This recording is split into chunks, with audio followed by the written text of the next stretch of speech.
Ջերմ ողջույններ, կատակներ, սիրալիր ժպիտներ, մտքերի բուռն փոխանակում։ Այս մարդիկ գիտության տարբեր ոլորտի մեծանուն հայ գիտնականներ են, ակադեմիկոսներ, որոնք տարվա ընթացքում միայն մեկ անգամ առիթ ունեն հայրենակիցների հետ համախմբվելու մեկ հարկի ներքո, կիսվելու ազգային ընդհանուր ուրախություններով ու մտահոգություններով։ Ամեն տարի փետրվար ամսին, երբ Ռուսաստանի Դաշնությունում նշվում է գիտության օրը, Մոսկվայի հայկական եկեղեցու առաջնորդարանում նույնպես կատարվում է մեծարման երեկո ծագումով հայ գիտնականների համար։ Նրանցից ամենատարեցը 97-ամյա Գևորգ Դանիլյանն է։ Մինչ օրս աշխատում է Կուրչատովի ինստիտուտում, ֆիզիկամաթեմատիկական գիտությունների դոկտոր է։ Ինձ շատ դուր է գալիս լինել եկեղեցական համալիրում։ Ոչ թե այն պատճառով, որ գիտնական եմ ու ինձ հրավիրել են, այլ որ ես արյունով մաքուր հայ եմ։ Ես սիրում եմ իմ եկեղեցին։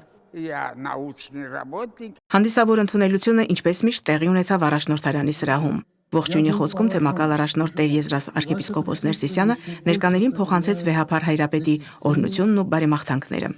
Սրբազան հայրը նշեց, որ հայ ազգի գիտնականների ներդրումը ինչպես Ռուսաստանում, այնպես էլ աշխարհում ուղղված է հասարակության բարօրությանն ու առաջընթացին։ Ձեր նվաճումները հաճելի են Աստծուն, եւ դուք պատասխանատու առաքելություն ունեք, ասաց Եզրաս Սրբազանը։ Каждый год мы имеем возможность здесь встречаться. Ամեն տարի մենք առիթ ունենք այստեղ հանդիպելու, միմյանց հետ ծանոթանալու, նաև հիշելու մեր մեծանուն գիտնականներին, որոնք իրենց անգնահատելի ներդրումն են ունեցել մարդկության զարգացման գործում եւ փորձել պատվով շարունակել մեր մեծերի հարթած ճանապարհը։ Մեծարման երեկոյի ընթացքում ելույթ ունեցան Մոսկվայի հայկական եկեղեցու Հովանու ներքո գործող Սուրբ Գրիգոր Նարեկացու անվան վարժարանի եւ Սուրբ Ներսես Շնորհալու անվան հայորդյաց տանսաները, նորաստեղծ Գավիթ Պրոջեկտի երգիչները։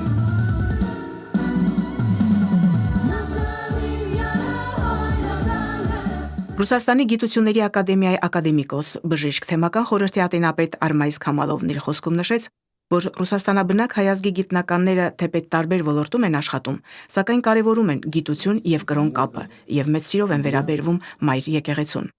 Ակադեմիկոսները համագործակցության պատրաստակամություն հայտնեցին, հանդիպել եկեղեցասեր երիտասարդների հետ, դասախոսություններ կարդալ եկեղեցու կրթական կենտրոններում։ Ռուսաստանի բանկերի միության նախագահ Գարեգին Թոսունյանն էլ առաջարկեց հրավիրել երիտասարդ հայ գիտնականների, լսել նրանց նորարարությունների մասին եւ ընթացք տալ առաջարկներին։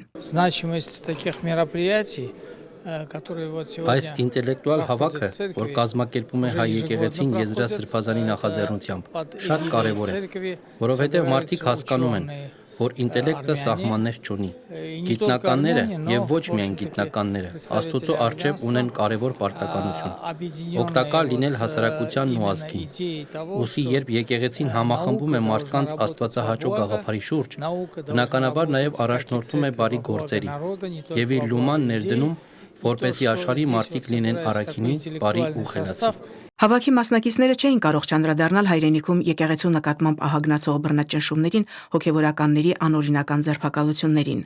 Նրանցից յուրաքանչյուրի խոսքում խորտագնապ ու անհանգստություն կար, բայց բոլորը միակարծիք էին, որ Սփյուռքը եւ հայրենիքը պետք է խոսեն մեկ ձայնով, գործեն մեկ կամքով, հանուն եկեղեցու անսասանության, հանուն ինքնության ու պետականության պահպանման։ Ալվարդ Նազարյան, Արթուր Սարգսյան, Եկեղեցական կյանք, Մոսկվա։